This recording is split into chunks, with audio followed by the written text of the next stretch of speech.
Ennesima aggressione ai danni di un controllore del treno della linea Bassano-Castelfranco. Il gruppetto era formato da 2 nordafricane ed una rumena, tutti minorenni. L'uomo si è avvicinato ai ragazzi per chiedere loro di esibire il biglietto che ovviamente non avevano. Ne è nata un'accesa discussione, i giovanissimi stranieri hanno iniziato ad inveire e insultare il controllore fino a quando sono intervenuti anche 2 agenti della Polfer in borghese che si trovavano sul treno.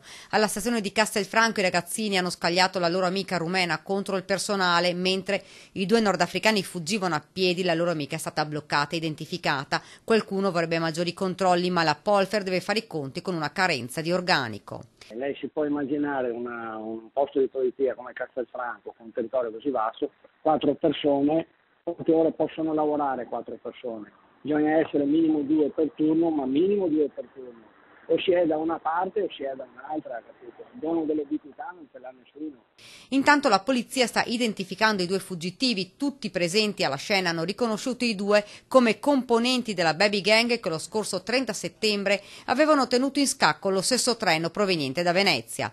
La minorenne è stata denunciata per oltraggio a pubblico ufficiale. Sulla vicenda è intervenuto anche il sindaco di Castelfranco. Siamo stati ragazzi tutti, però c'è un limite invalicabile che è quello del rispetto degli altri e delle cose degli altri. Quindi ragazzi attenzione, perché determinate ragazzate poi possano costare caro per tutto il resto della vita.